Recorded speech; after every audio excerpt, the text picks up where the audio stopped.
घुंघरू बांध के नाचे, पाँव में घुंघरू बांध के नचते हैं। राम जी का नाम इसे बड़ा प्यारा लागे, भक्तों में भक्त बड़ा दुनिया ने माना। छम छम नाचे देखो, छम छम नाचे देखो वीर हनुमान।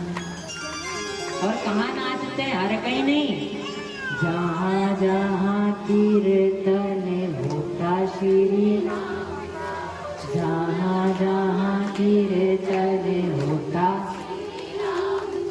लगता है पहरा वहाँ वीर हनुमान, लगता है पहरा वहाँ वीर। हाँ जी कि ना जी? जहाँ जहाँ कीर्तन भगवान का हो, जहाँ जहाँ राधा रानी का सत्संग चले, जहाँ श्री कृष्ण का सत्संग चले, जहाँ हरि का गुणगान चले, जहाँ राम का नाम जाप किया जाए, वहीं हनुमान जी मौजूद हो जाते हैं। राम जी ने देखो इसे, राम जी ने देखो इसे खूब पहचाना। छम छम नाचे देखो ना, छम छम नाचे देखो वीर हनुमान। और किसके लिए नाच रहे हैं? नाच नाच देखो राम को रिझाए, नाच नाच देखो हे बने वारी रात दिन नाचता ही जाए।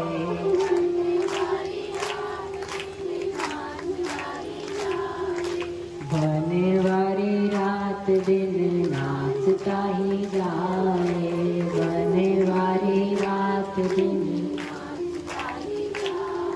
भगवान के लिए, केवल संसार वालों के लिए नहीं। हमने देखा है पहले में और जमाने में, यदि सुन सको तो सच्चाई बोले। पहले में और अब में क्या अंतर है?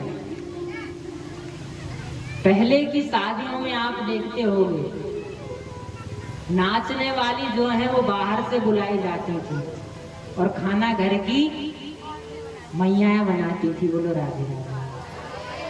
हाजी कि ना जी? कुछ गलत बात कह रहा हूँ क्या? नाचने वाली बाहर से और खाना वाली घर की। और आज क्या है? नाचने वाली और खाना बनाने वाली। बोलो राधे राधे। आज ही के नहीं। पहले का व्यक्ति भोजन घर में करता था, दीर्घ शंका लघु शंका के लिए बाहर जाता था। आजकल लघु शंका दीर्घ शंका घर में और भोजन। हाजी के ना जी? कितना अंतर है? बहुत अंतर है। कहा जाए तो पूरा जमाना ही उलट पलट होके रखा गया।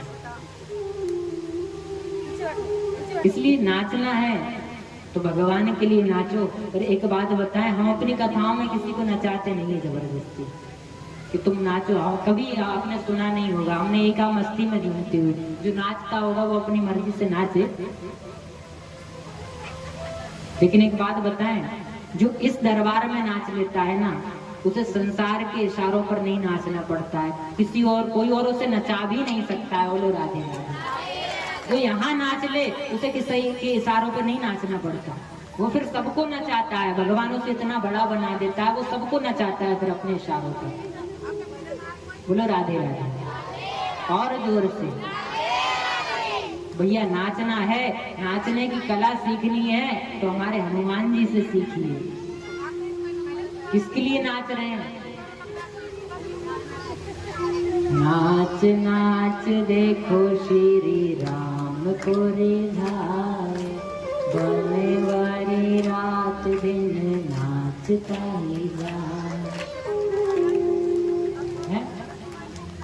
तो हनुमान जी भी राम जी के लिए ही नाचते हैं। बंधुओं, आचार्य श्री सुखदेव जी ने भूगोल खगोल का वर्णन किया, इसके पश्चात में नरकों का वर्णन किया। 24 प्रकार के नरक बताए हैं। कौन कौन से? तामिस्त्र, अंध तामिस्त्र, रौरव, महारौरव, कुंभीपाक, कालसूत्र, असिपत्र, वंशुकर्म, अंधकूप, कृमि भोजन, संदंश, तप्त सूर्मी, वज्रकंटक, शालमली, वैतरणी, पुयोद, प्राणरोध, लालाभक्ष, सारमेयादन, अविची, अयहपान और क्षार करदम। ये 24 प्रकार के नरक हैं। बोलो राधे राधे। और जोर से और धीरे।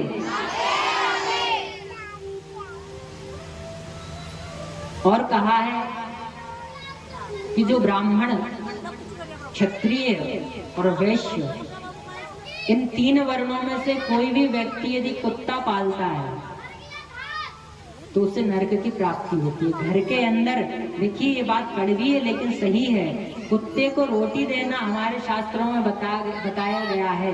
5 यज्ञों में से एक यज्ञ कुत्ते को रोटी देना है, लेकिन देहली के बाहर। जिस व्यक्ति के घर के अंदर, देहली के अंदर कुत्ते रहते हैं, उस घर के पूर्वज जो रहते हैं ना, पितृगण, सदैव वो रुष्ट ही रहते हैं। पितृगण उसके यहाँ का पानी स्वीकार नहीं करते। उसके पितृ, उस घर में देवताओं का आवागमन नहीं हो सकता कभी, वो कोई भी पूजन कर्म क्यों ना करे। रोटी देने का विधान देहली के बाहर है, लेकिन कुत्ते को देहली के अंदर प्रवेश वर्जित है। अब किसी के घर हो तो भैया क्षमा करना, हमको नहीं पता, हम आपको नहीं जानते। ये तो जो शास्त्र में, भागवत में प्रमाण आ रहा है, 5वें स्कंद के अंतिम अध्याय में आप देख लेना, स्पष्ट रूप से लिखा हुआ है। हमने पता भी बता दिया है ना। नहीं तो मैया कहती हैं हमारे ही ऊपर कहिए महाराज ने। हम किसी व्यक्ति विशेष के नहीं कह रहे हैं, ये बात आपको ज्ञान देने के लिए कह रहे हैं, ताना मारने के लिए नहीं। ज्ञान हो सकता है आपको नहीं मालूम हो, इसलिए रखा हुआ अपने, और हमारा धर्म है भैया बताना। तो कुत्ता पालना भैया अपराध है। जिसके घर में हो तो वो ध्यान रखे, आगे से आपको पता नहीं होगा। सभी प्रकारों का जब नरकों का वर्णन किया तो राजा परीक्षित डर गए। सुखदेव जी से कहते हैं, गुरुदेव क्या मुझे भी नरक जाना पड़ेगा? मुझसे तो नित्य पाप होते हैं। सुखदेव जी कहते हैं, परीक्षित 5 पाप लोगों से नित्य होते हैं। कौन से 5 पाप? बोले जब हम श्वसन करते हैं, श्वास लेते हैं, तो श्वास के अंतर्गत आने वाले कई छोटे छोटे जीवाणु हमारे अंदर जाकर के मर जाते हैं। ये पहला पाप। दूसरा पाप, जब हम रास्ते पे जा रहे होते हैं तो कई जीव पैरों के तले आकर के हमारे मर जाते हैं। दूसरा पाप, झाड़ू आदि लगाने के समय, पोछा लगाते समय कई जीव छोटे छोटे जो हमारी दृष्टि से छिपे हुए हैं वो मर जाते हैं। तीसरा पाप,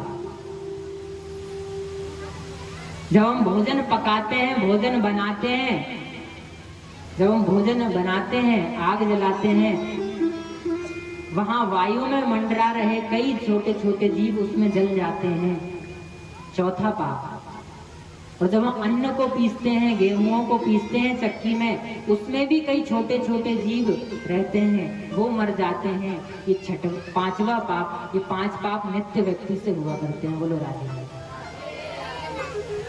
परीक्षित जी ने कहा, गुरुदेव ये तो हमसे नित्य होते हैं, क्या इनसे बचने का कोई उपाय नहीं? हमको क्या नरक जाना पड़ेगा? सुखदेव जी ने कहा, नहीं, इसका उपाय है। जो व्यक्ति 5 प्रकार का हवन नित्य करता है, यज्ञ नित्य करता है, उसे इन पापों का दोष नहीं लगता।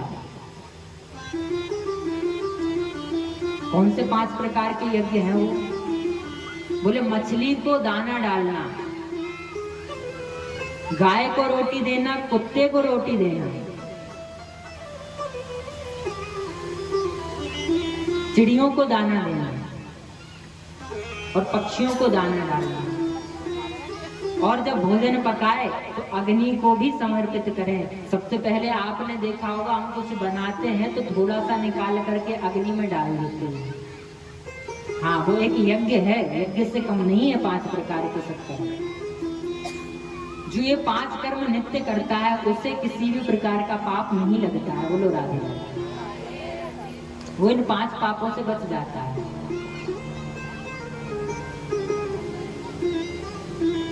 तो क्या गुरुदेव, जो बड़ा पापी हो वो नहीं करेगा, और कर भी जाता है तो क्या कभी तरा है?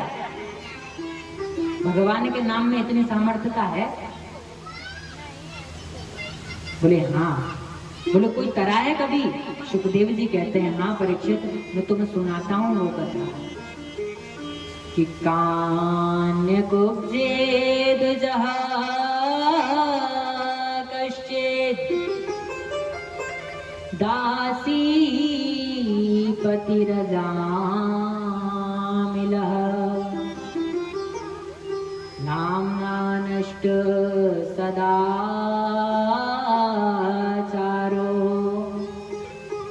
दास्या संसर्ग दोषिता। बोले कानकुब्ज ब्राह्मण परिवार एक रहता था। उनमें एक बालक था जिसका नाम था अजामिल।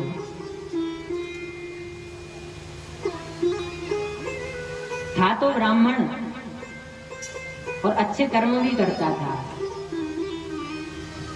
लेकिन एक बार क्या हुआ, इनके पिता ने कहा जाओ बेटा पूजन के लिए पुष्प लेकर आओ, ये गया।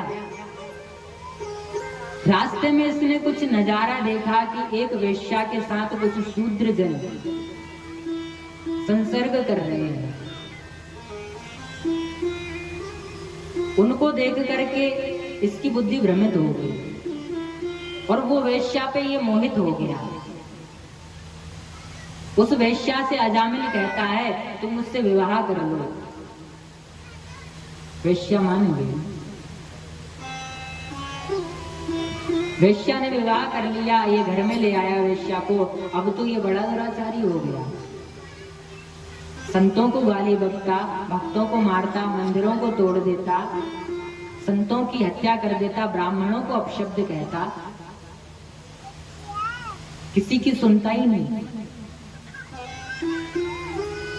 एक दिन की बात है, अजामिल के गांव में कुछ संत जन आए और संतों ने किसी से पूछा चौराहे पे, भैया किसी भक्त का घर हो तो उसका पता बता दो, हमें रात ठहरना है। तो लोगों ने मजाक मजाक में कह दिया कि सबसे बड़ा भक्त हमारे यहाँ तो अभी अजामिल ही है। बोले उससे बड़ा भक्त कोई है ही नहीं, जबकि लोगों को पता था कि ये सबसे बड़ा पापी है इस समय। बोले संतों का बड़ा सम्मान करता है। संत जन पहुंच गए और वहां जाकर अपने ठाकुर जी की आसन लगाई और अपने धूना रमा करके बैठ गए और भजन करने लगे। संत जन भजन कर रहे थे, तभी क्या हुआ, अजामिल की पत्नी जो वेश्या थी वो बाहर निकल करके आई। उसने देखा कि संत भजन कर रहे हैं, पूछा कि अरे संत जी आपका आगमन कैसे हुआ? बोले किसी ने हमसे कह दिया है कि ये बहुत बड़े भक्त का घर है। अच्छा? बोले हाँ। बोले नहीं नहीं संत जी, आपको किसी ने गलत बता दिया है, मेरे पति बड़ा ही दुराचारी है, बहुत बड़े पापी हैं, उन्हें संत जन पसंद नहीं, अपशब्द कहते हैं वो संतों को। अच्छा देवी, अब ऐसा करो, जो होगा सो देखा जाएगा, आप हमें कच्ची भोजन सामग्री दे दो, हम अपना भोजन बनाएंगे और खुद पा लेंगे ठाकुर जी को भोग लगा के। बोलो राधे राधे। और जोर से और धीरे। वेश्या ने कहा ठीक है, लेकिन आप प्रातः काल होते ही चले जाइएगा। वेश्या ने सामान दिया, संतों ने भोजन बनाया, ठाकुर जी को भोग लगाया और पा करके पुनः भजन करने।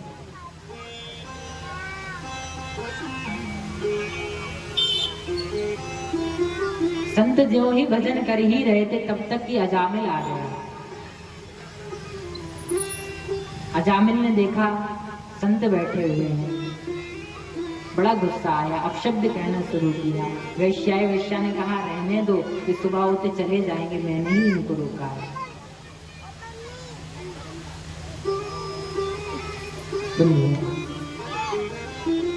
अजामिल तो जाके सो गया। सुबह हुई, जब संत जन जाने लगे तो अजामिल से ब्राह्मणों ने कहा, संतों ने कहा, भैया संतों को दक्षिणा देकर के ही विदा करना चाहिए। अजामिल ने कहा, देखो लेने देने की बात तो छोड़ो, पहले नंबर तो तुम यहां से चले जाओ।